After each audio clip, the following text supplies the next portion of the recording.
இங்கே ஒரு குரு இருந்தார். அந்த குருக்கு சீடர்கள் அதிகம். சரிங்களா? அவர் பார்த்திங்கன்னா பூஜையிலையும் நல்ல பக்தியிலையும் சிறந்து விளங்கினார். மக்கள் அனைவர்கிட்டேயும் நல்ல பேர் அந்த குருக்கு. அப்படி இருக்கும்போது பார்த்திங்கன்னா அதில் மிகவும் ரொம்ப அறிவாளியாக இருந்தால் ஒரு சீடர்.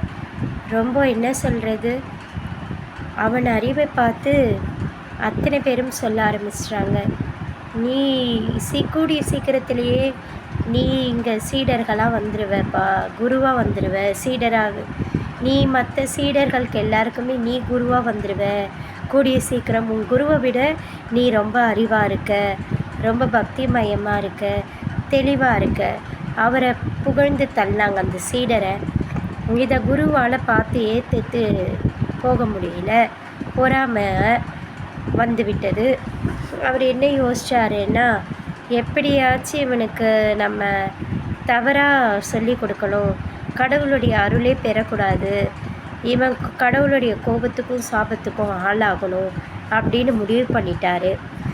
இவன் ஒரு நாள் சீடர் பார்த்திங்கன்னா இந்த அறிவாளியான சீடர் குருக்கிட்ட போய் கேட்குறாரு, இந்த மாதிரி நீங்கள் எப்படி இப்படி நல்லா பூஜை புனஸ்காரம் எல்லாம் பண்ணுறீங்க, உங்களை மாதிரி நானும் கற்றுக்கணும், தெய்வத்தை வழிபடணும், எனக்கு இன்னும் சொல்லப்போனால் தெய்வத்தை நேரில் பார்க்கணுன்னு ஆசையாக இருக்குது.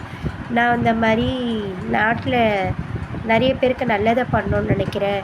இங்கே நிறைய நோய் இருக்குது, இங்கே நிறைய குணமாற்றம்லாம் இருக்குது, எல்லாருக்கும் நல்ல அறிவு ஞானம் இதெல்லாம் புகட்டணும், அதுக்கேற்ற வரத்தை கேட்பேன் கடவுளை பார்த்தேனான்னு சொல்லிக்கிட்டு இருப்பார். நான் கடவுளை நேரில் பார்க்கணுன்னா என்ன பண்ணணும், நான் தெய்வத்தை எப்படி கும்பிடணும்னு இந்த குருக்கிட்ட கேட்டபோது, குரு இதுதான் நம்மளுக்கு கிடைச்ச வாய்ப்பு, நம்ம எப்படின்னா இவனை தெய்வத்துக்கு எதிர்மறையாக பண்ண வச்சு தெய்வத்தோடைய கோபத்துக்கு இவனை ஆளாக்கி விட்டுடணும், ஆளாக்கி விட்டுட்டா இங்கே கடைசி வரைக்கும் நம்ம தான் குருவாக இருப்போம் அப்படின்ட்டு முடிவு பண்ணிட்டார்.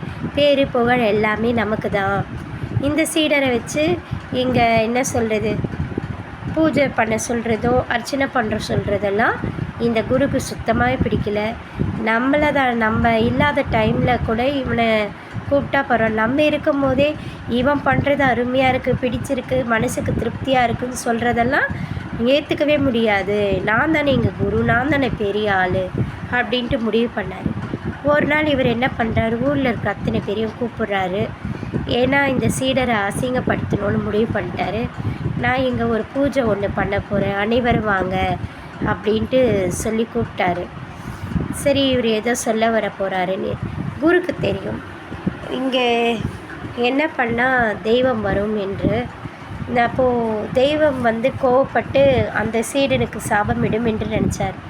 இவர் என்ன சொல்லி கொடுத்தாருன்னா, சீடருக்கு நல்லா குதிச்சு கையை தட்டி சிரித்து மராமரம் மராமரம் என்று சொல்லி நீ தெய்வத்தை கும்பிட்டுட்டு வா, உனக்கு நிறைய அற்புதங்கள் எல்லாமே கிடைக்கும்னு சொன்னார்.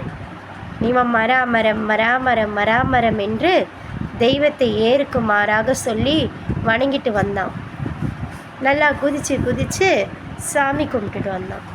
ஏன்னா சாமியை பார்த்திங்கன்னா பொறுமையாகவும் நிதானமாகவும் உட்காந்து கண்ணை மூடி தியானம் பண்ணி பூக்களால் மாலை கோத்து பூக்களை தூவி அச்சத அரிசி போட்டு தான் சாமியை பூஜை பண்ணணும், நம்ம விரதம் இருக்கணும்.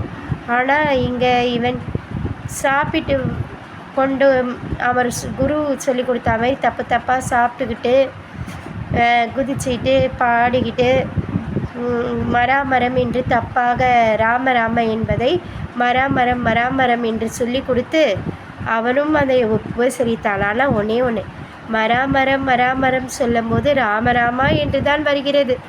அந்த குருக்கு தான் தெரியவில்லை அந்த அருமை. அங்கே கடவுள் வந்துவிட்டு உனக்கு உன் பக்தியை பார்த்து நான் வியந்து போனேன், உனக்கு என்ன வேண்டும் என்று கேட்கும்போது குருவுக்கே ரொம்ப அங்கே அதிர்ச்சி ஆயிடுச்சு.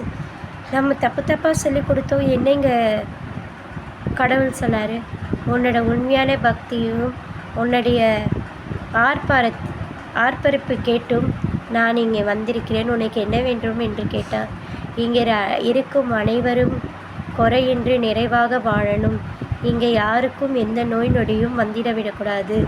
அனைவரும் மனித நேயத்துடனும் அன்புடனும் பண்புடனும் நடக்கணும். நல்லதை மட்டுமே சிந்திக்கணும். அதற்கு நான் இங்கே போதிக்கணும். எனக்கு அறிவு மட்டும் கொடுங்கள் என்று வரமாய் கேட்டான். ஒன்னே ஒன்று தான் சொல்லுவேன். நமக்கு யார் தப்பாக சொல்லி கொடுத்தாலும் நம்ம அதை சரியாக செஞ்சோம்னா, முழு மனதாக செஞ்சோம்னா கண்டிப்பாக அதுக்கு ஏற்ற பலன் இருக்குங்க. நம்ம எது செஞ்சாலும் சரி முழு மனசோட ஆத்ம திருப்தியோட நல்லது செஞ்சோம்னா அது கண்டிப்பாக பயன் இருக்கும். யார் என்ன நினச்சாலும் சரி, நம்மளை கவுக்கணும்னு நினச்சாலும் சரி கவுக்க முடியாது. வெற்றி நமக்கே தான் என்று சொல்லி நான் என் உரையை முடித்துக்கொள்கிறேன். நன்றி, வணக்கம்.